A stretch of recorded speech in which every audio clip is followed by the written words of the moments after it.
The first cracks. The sound came before the insult, a sharp metallic clang as my wrench slipped against the rusted bolt under the hood. The smell of old oil and damp summer air hung around me, sticking to my skin. It was early evening, maybe 6:30, and I had the hood of my 1998 Ford F-150 propped open in the gravel driveway. The truck wasn't pretty, peeling paint, a dent in the passenger side door from where a deer jumped out en route 6 years back, but it was mine. Paid off, rebuilt twice, and still running smoother than half the shiny new toys people rolled into town with. That's when Tyler Benson showed up. Tyler was the kind of guy who always seemed like he was auditioning for a part in a commercial: polished boots, spotless jeans, and a shirt tucked just right so everyone could see the belt buckle he probably spent half a paycheck on. We weren't friends exactly, more like neighbors who occasionally nodded at each other out of obligation. This time, though, he didn't come to nod.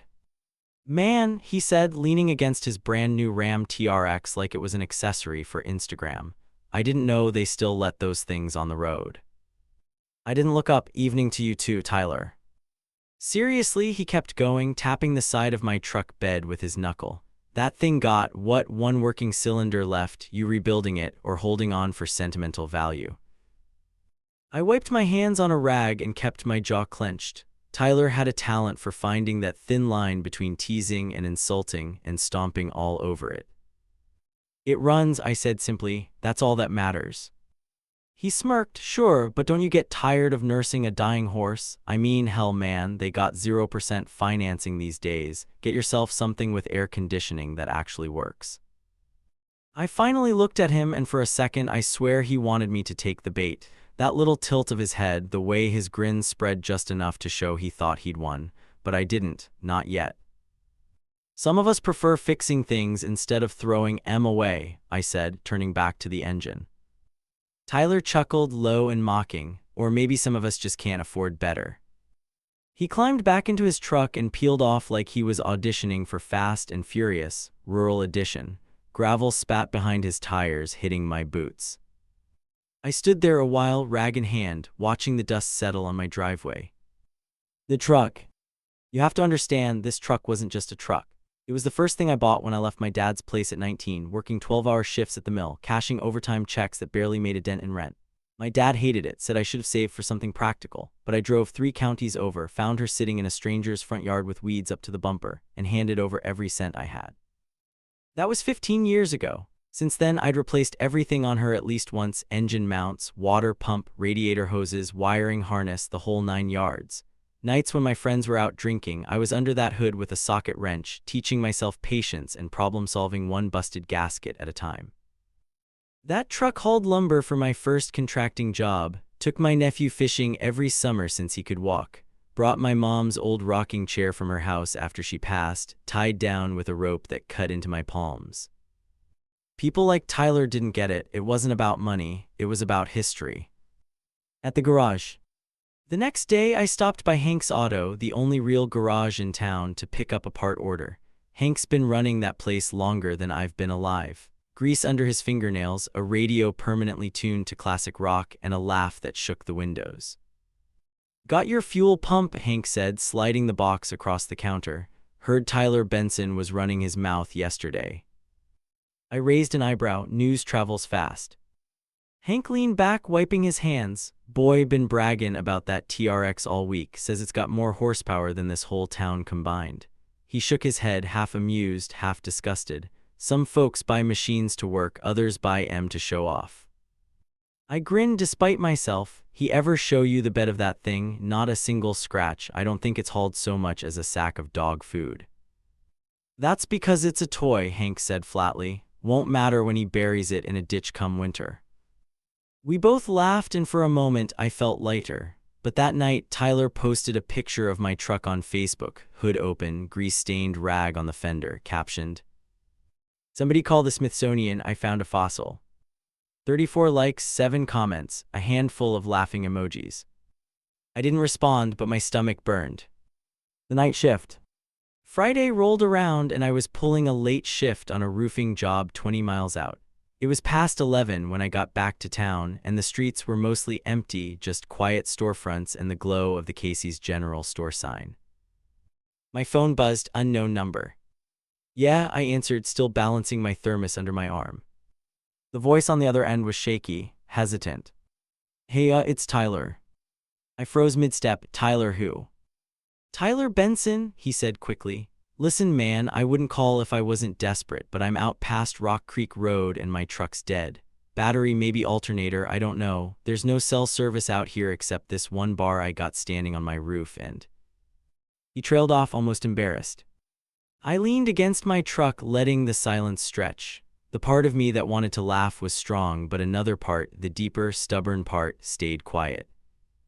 So I finally said, "Look, I'll pay you," he rushed out. "I just need a tow back into town. I called a wrecker, but it's an hour out and I'm freezing my ass off out here. You're the only person I know with a rig that can pull me out."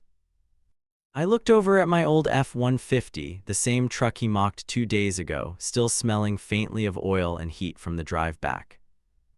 I didn't answer right away, but deep down I already knew I was going. And that's where we leave part 1, the tension rising, the humiliation planted, and the setup for the long night ahead. Midnight on Rock Creek Road. The headlights cut through the dark like twin knives, carving narrow tunnels through the mist that hung low across the two-lane backroad. The clock on the dash read 12:08 a.m. My truck's engine hummed steady beneath me, not smooth, not silent, but constant in that way only old engines could manage when you knew every sound, every little rattle, and what each one meant.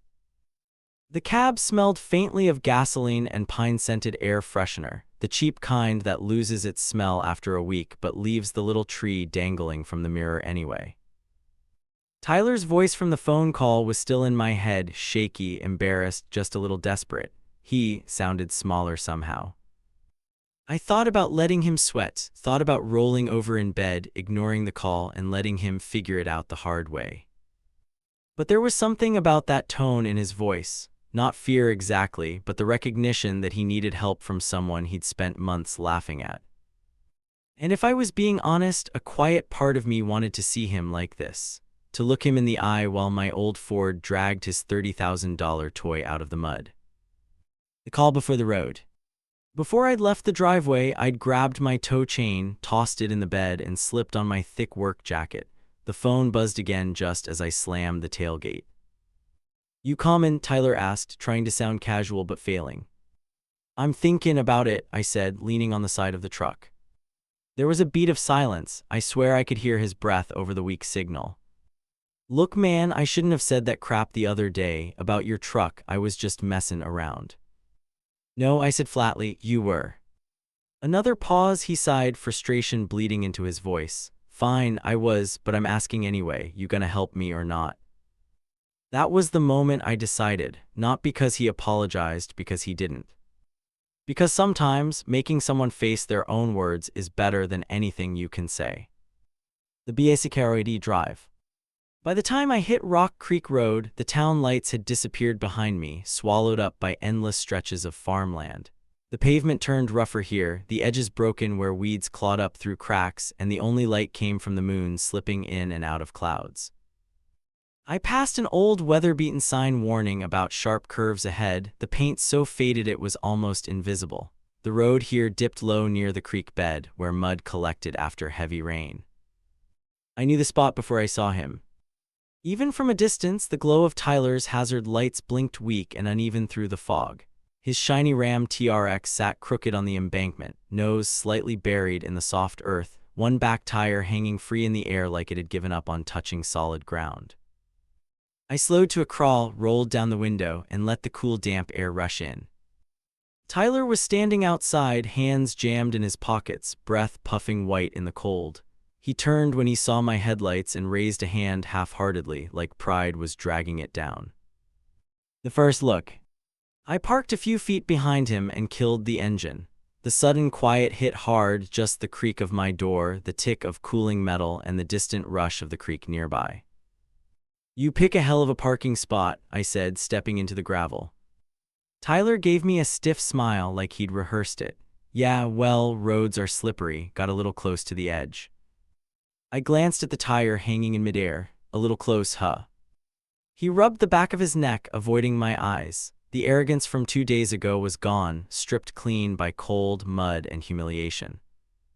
"Look, I just misjudged the turn," he muttered. I crouched by his truck, running a hand along the edge of the bumper where mud clung thick and wet. "Four-wheel drive." Engaged, he said quickly. Didn't do squat. Of course it didn't, I muttered. Street tires. Tyler frowned. Their factory issue. Exactly. I straightened up, brushing dirt off my hands. My breath came out in little clouds, mixing with his in the cold air between us. For a second, neither of us said anything, just the quiet hum of hazard lights blinking on and off. The silence before the chain. You got a tow strap? I asked finally. Tyler hesitated. No, didn't think I'd need one. Figures, I said, heading back to my bed. You drive a truck like it's a damn showroom ornament, then expect it to save you when things get real. I grabbed my chain, thick, heavy, scratched from years of use, and carried it over. Tyler reached for one end instinctively, but I didn't hand it to him. You ever hooked a tow before? I asked. Not really. Then don't touch it. I crouched down, threading the hook into the frame of his truck. Cold mud soaked through the knees of my jeans, and I didn't care. My fingers worked on muscle memory, every knot and angle burned into me from years of pulling stranded vehicles out of worse spots than this. Tyler stood there shifting his weight like a kid, waiting for a scolding. Finally, he said, You didn't have to come, you know. I didn't look up. Yeah, I know. Back in my cab, I slid the shifter into 4-low and gave the old Ford a little throttle. The tires gripped, groaned, and dug into the wet gravel beneath. The chain tightened with a sharp clink that carried through the night, followed by the deep, throaty strain of my truck pulling against the weight behind it. Tyler's Ram lurched, shifted, and finally started to crawl backward out of the ditch, mud peeling off the tires like wet clay. My steering wheel shuddered under my hands, but the Ford didn't flinch. Not once. After a minute, his truck sat steady on solid ground again. I eased off the gas, unclipped the chain, and tossed it back in the bed. Tyler stood there silent, his hands shoved deep into his jacket pockets. The red glow from his hazards lit up his face, making him look younger, almost fragile. The thing he couldn't say. Thanks, he said finally, so quiet I almost didn't hear it. I wiped my hands on my jacket, grabbed my thermos from the cab, and took a long sip of cold coffee. Don't thank me, I said, turning back to him. Just stop running your mouth about things you don't understand. Tyler stared at me for a long moment, jaw tight, then nodded once. Not defensive, not angry, just different. He climbed into his truck without another word. I watched his headlights pull back onto the road, swallowed by the fog ahead. Then I climbed into mine, slammed the door, and let out the breath I hadn't realized I'd been holding. The thing about nights like that, they change something between people. Not everything, not immediately, but something. This ends part 2. We've reached the turning point where Tyler's mockery meets reality, but we're not at the climax yet. Part 3 will dive into aftermath and tension. Tyler starts acting strangely around town. People at the garage and local diner notice. The narrator begins piecing together why Tyler's pride runs so deep. A confrontation brews bigger than just a truck. The morning after Rock Creek Road, I woke up to the smell of burnt coffee and the faint ache in my shoulders from hauling that tow chain. My boots were still by the door, caked in dried mud, and my jacket smelled like wet earth and gasoline. I poured myself a cup and stepped onto the porch. The sun was barely up, burning off the fog, and the whole street was quiet except for the sound of a lawnmower somewhere down the block. That's when I saw Tyler's Ram drive past my house. Slower than usual, no blaring radio, no revving engine, just a quiet glide down the street, windows up, eyes forward. And for the first time since I'd known him, Tyler Benson didn't wave. Hank's garage whispers. By noon, I was back at Hank's auto, dropping off the fuel pump I didn't need anymore. Hank was leaning against the counter, chewing on a toothpick and pretending not to eavesdrop on the two guys at the end of the shop. Benson buried his truck last night, one of them said, laughing into his styrofoam cup. Brand new TRX, can't even handle a wet road. The other guy smirked, heard who pulled him out, Wade in that old Ford, things practically held together by duct tape, ain't it? Yeah, the first guy said, guess that fossil's got a little more bite than it looks. Hank caught my eye and grinned, but I shook my head. Don't, I warned him. What, he said innocently, can a man be proud of his customers? Proud ain't the word, I muttered. Tyler doesn't need the whole town hearing about it. Kid runs his mouth long enough, Hank said, tossing the toothpick into the trash. Sometimes it comes back to bite him. I didn't argue, but part of me wondered how long Tyler could keep his pride intact before it cracked. That Saturday, I stopped by Marlene's diner for breakfast. Place was buzzing, farmers grabbing coffee before the fields, truckers wolfing down eggs before hitting the road. I took my usual seat at the counter and ordered black coffee with a side of bacon. Halfway through my plate, Tyler walked in.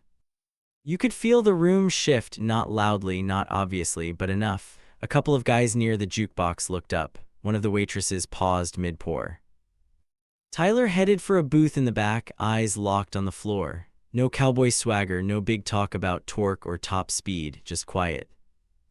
And then from the far end of the counter, Denny McCall, town loudmouth, self-proclaimed comedian, couldn't help himself. "Hey, Tyler," he called, holding up a fork like it was a microphone. "Heard your Ram needed a babysitter last night. You gonna trade it in for training wheels?" Laughter rippled through the diner. Tyler froze mid-step, knuckles tightening around the menu in his hand. He didn't respond, just kept walking and slid into the booth, shoulders rigid. I set down my fork. I wasn't about to get in the middle of it, but something about the way the room kept buzzing made me uneasy. Because here's the thing about small towns, when word spreads, it doesn't stop, not until it's wrung every drop of humiliation dry. The conversation we have. Later that afternoon, I was working in the yard when Tyler's truck pulled up in front of my driveway. He sat there for a moment, engine idling, then killed it and stepped out. He didn't look like himself, no spotless jeans, no polished boots, just an old hoodie, mud-stained sneakers, and shadows under his eyes. "I didn't ask you to tell anyone," he said flatly. I leaned against the porch railing. "Didn't have to, word gets around on its own." He shoved his hands in his pockets, jaw tightening. "Now everybody's laughing about it. You hear Denny this morning?" I shrugged. "Maybe don't crash your $30,000 truck next time." His eyes flicked up sharply. "You think this is funny, don't you?" I set my coffee mug down and crossed my arms. "You spent months talking down to me and anyone else who didn't drive something shiny. Now you're embarrassed 'cause folks know you got stuck. That's not on me, Tyler." For a moment, he looked like he might argue, but then his shoulders dropped and he glanced away toward the road. "You wouldn't get it," he muttered. "Try me," I said. He hesitated, chewing on the inside of his cheek. Finally, he shook his head. "Forget it." And just like that, he climbed back into his truck and drove off, leaving a trail of silence behind him. Pieces of the past. The thing about Tyler, he wasn't from here. Moved into town about 4 years back, bought one of those new-build houses near the edge of Maple Ridge. Folks always wondered where the money came from, but nobody asked outright. I didn't care enough to pry until now. That night, I sat out on the porch, scrolling through my phone, and I stumbled on something I hadn't expected. A Facebook post from 2 years back, tagged in some local group. "Congratulations to Tyler Benson on opening Benson Realty." I clicked through, half out of boredom. Picture after picture of ribbon-cutting ceremonies, smiling faces, and Tyler shaking hands with local contractors. And buried under the comments, one from his brother. "Glad to see you landed on your feet after the Denver thing." The Denver thing. I didn't know what it meant yet, but something told me Tyler's whole act, the truck, the swagger, the constant need to prove something, wasn't just about pride, it was about survival. A Sunday afternoon shift. Sunday rolled around and I was under the hood again, tightening down the fuel pump I'd finally gotten around to replacing. Grease under my nails, sun on my neck, the kind of quiet work that settles the mind. That's when I heard it, the low rumble of Tyler's Ram pulling up again. He stepped out, looking calmer this time, though not exactly comfortable. "Got a second?" he asked. I wiped my hands on a rag. "Sure." "I owe you," he said, leaning against the bed of my truck, "not just for the tow, for not rubbing my face in it." I raised an eyebrow. "You think I haven't?" That cracked a small smile out of him, the first real one I'd seen since Rock Creek Road. Then he surprised me. "Listen, there's more to that night than I let on. I wasn't just out joyriding, I was meeting somebody, someone I shouldn't have." I paused, watching his face carefully. He looked away quickly, like the weight of saying it out loud was heavier than he'd expected. And right then I realized something. This wasn't just about a stuck truck anymore. Whatever Tyler was tangled up in, whatever had him driving back roads after midnight, it wasn't good. This wraps up part 3. Now we've set up the deeper stakes. Tyler's past in Denver. His late-night secret meeting. The tension building in town. The narrator pulled into something bigger than a bruised ego. This story isn't finished yet, continuing in the next part. In part 4, things are going to shift hard. The narrator learns the truth about Tyler's financial trouble. An unexpected confrontation at Hank's garage. A second midnight call, but this time, there's a real emergency. The next week was quiet, or at least, it looked quiet from the outside. Tyler stopped posting pictures of his Ram. He didn't hang out at Marlene's diner with the loud crowd anymore, and when I saw him at Hank's Auto on Thursday, he kept his head down, talking just enough to get what he needed. But I knew something was simmering underneath. It wasn't just about that tow anymore. The rumor about Denver. Friday afternoon, I stopped by Hank's to grab brake pads for my nephew's car, and I caught Hank talking low to Sheriff Daniels in the corner. Daniels spotted me first and gave a nod. Hank, though, hesitated, his jaw tightening like he was trying to decide how much to say. "You hear about Benson?" Hank asked finally. I shook my head. "Number should I have?" Hank glanced at Daniels before answering. "Word is he left Denver with more than just a bruised ego, couple of bad real estate deals, lawsuits, folks saying he overpromised to investors and couldn't deliver. He packed up, sold what he could, and disappeared down here." I let out a low whistle. That explains the attitude. Daniels folded his arms, his badge catching the overhead light. Explains why he drives like he's got something to prove, but it don't explain why he's been meeting strangers out on Rock Creek Road after midnight. That made me pause. Strangers. Daniels nodded. "We've had reports. Couple of folks said they saw unfamiliar cars parked out past the creek on different nights. Same spot where you pulled him out." I felt my stomach tighten, though I kept my expression flat. Could be nothing. Daniels gave me a look like he didn't buy it, or it could be trouble. An uneasy diner meeting. The next morning, I stopped at Marlene's again for coffee. Tyler was already there, sitting in a corner booth alone, nursing what had to be his third cup. I slid into the seat across from him without asking. He didn't look surprised, just tired. "You ever gonna tell me what you were doing out there that night?" I asked quietly. Tyler kept his gaze on his mug. "It's not what people think." "Good," I said, leaning forward. "Then say it before rumors fill in the blanks." He hesitated, his fingers drumming against the table. "I owe some people money, big money. Back in Denver, I thought I was smart, bought into a commercial property deal, everything looked clean. Then the market dipped, my partner bailaid, and suddenly I was on the hook for over 200 grand. I stayed quiet, letting him talk. "I left before they could bury me in court, figured I'd rebuild down here. Then last year, some of the guys I owed tracked me down, said they'd give me until spring to make it right." He laughed bitterly. "Spring came, I didn't have it." I stared at him. "And the people you were meeting out there?" He finally looked up, and for the first time since I'd known him, there wasn't an ounce of bravado in his face. "They're not the kind of guys you want knowing your name." The call that changed everything. That night I was back home, sitting on the porch with a beer when my phone buzzed at 12:37 a.m. Tyler's name lit up the screen. "Yeah," I answered, expecting more bad news about money. But his voice stopped me cold. "Wade, they're here." "Who's here?"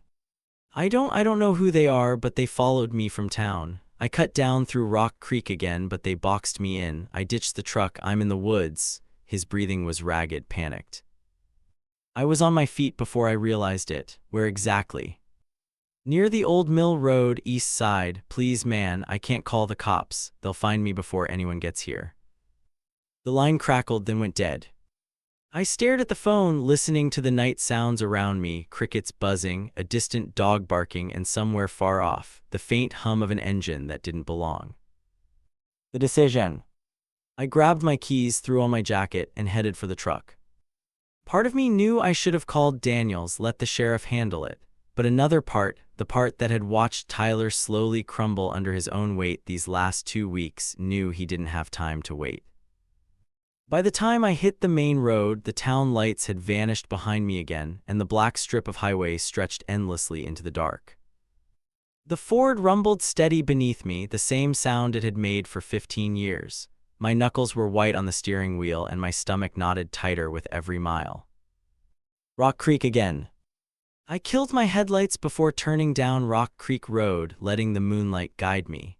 The air was damp, heavy with the smell of wet earth, and somewhere nearby, water rushed faintly under the old bridge. Then I saw them. Two black SUVs parked sideways across the narrow road, blocking the path completely. No lights, no markings, just dark silhouettes under the trees. I eased the truck onto the shoulder, cut the engine, and sat there in the silence, heart pounding in my ears. Somewhere beyond the embankment, Tyler was hiding in the woods. And somewhere closer, people were looking for him. A shadow moves. I slipped out of the cab, keeping low as I grabbed my flashlight from under the seat.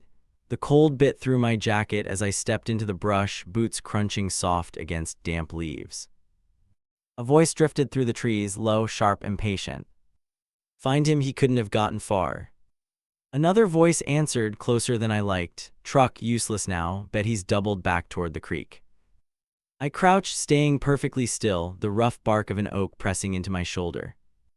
Somewhere behind me, my old Ford sat silent on the shoulder, useless for stealth, but maybe my only way out if this went bad. And right then it hit me. Tyler Benson's trouble wasn't just catching up to him.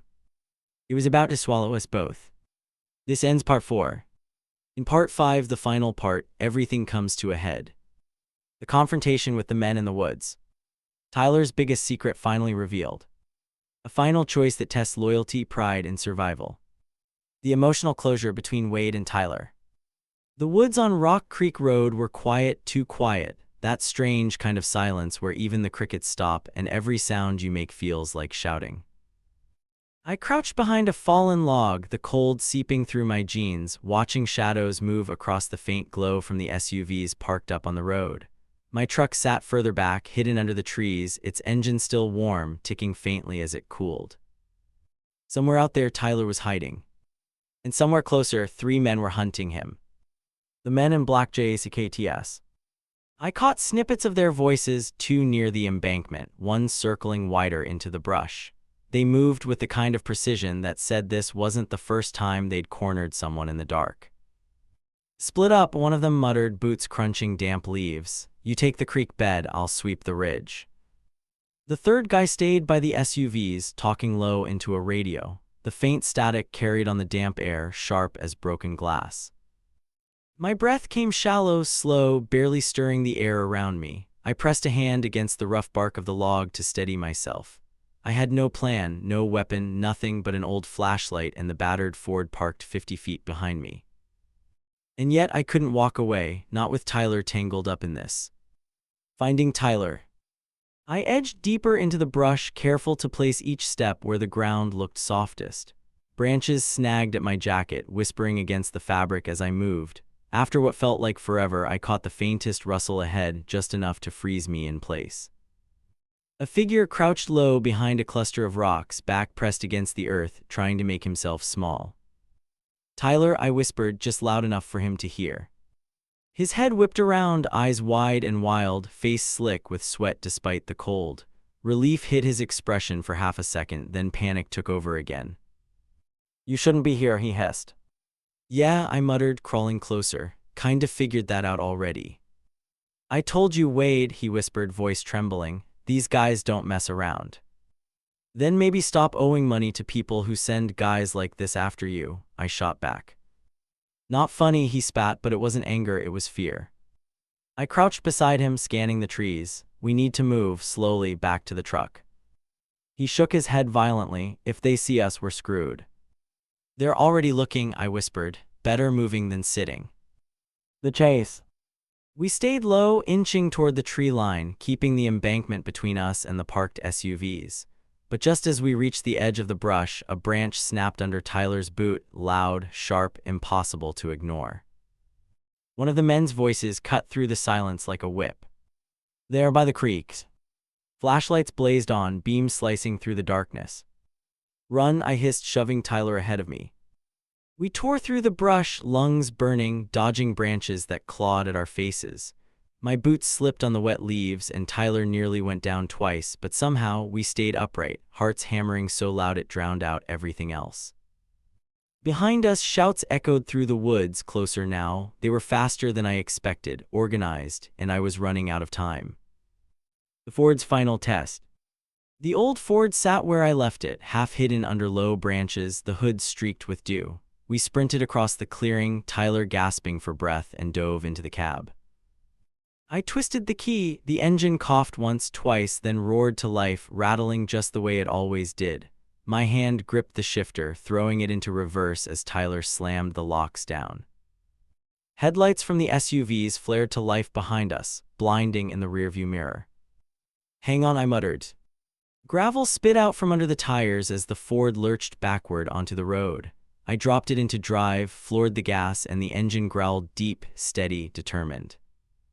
One SUV lunged forward, trying to box us in. I swerved hard right, tires catching just enough traction on the wet pavement to slide past them. The second SUV came up fast, headlights closing in like a storm. But the old Ford, she found another gear, and we shot forward, engine screaming, the speedometer needle climbing higher than it had in years. Behind us, angry voices carried faintly through the night, but their headlights shrank until they disappeared into the darkness. We didn't stop, not until we hit town. After the dust settled, Tyler and I sat in the truck outside Hank's auto, engines ticking, lungs burning, silence heavy between us. Finally he spoke, voice hoarse. "You saved my life." I stared straight ahead at the glow of the streetlight. "You're the one that got yourself into this." "I know," he whispered, "and I know I've been a jackass to you, to everyone. I was trying to look like I had it together, trying to make people forget Denver, make myself forget." I looked at him then, really looked at him, this guy who spent months mocking my old Ford, acting like his whole world was shinier, better, untouchable. And now, he was just a man who'd run out of road. "That truck you laughed at," I said finally, tapping the dash with 2 fingers. "She's been through worse than last night, and she's still standing. You could learn something from her." Tyler let out a breath that sounded halfway between a laugh and a sob. He nodded once, slow, like the weight of everything finally landed on him. "The truth." The next morning, I drove by Tyler's place. His Ram sat in the driveway, mud still caked along the wheel wells, scratches on the bumper where the ditch had chewed into it, but something had changed. He was outside washing it himself, no polished detailers, no bragging photos, just him, a bucket, and a sponge. When he saw me, he raised a hand, not a wave, not mockery, just acknowledgement. For the first time since he moved to town, there wasn't pride behind his eyes, there was gratitude. And maybe, just maybe, a little respect. Epilogue. I still drive my old Ford, still fix her up on weekends, still curse at her when she groans climbing the ridge, still love her more than I probably should. Tyler, he sold the TRX 6 months later. Picked up an older F-250, learned how to change his own oil, even stopped by Hank's a few times to ask questions instead of give speeches. We don't talk much about that night on Rock Creek Road. Some things don't need retelling, but sometimes when I see him around town, he gives me a nod, quiet, respectful, steady.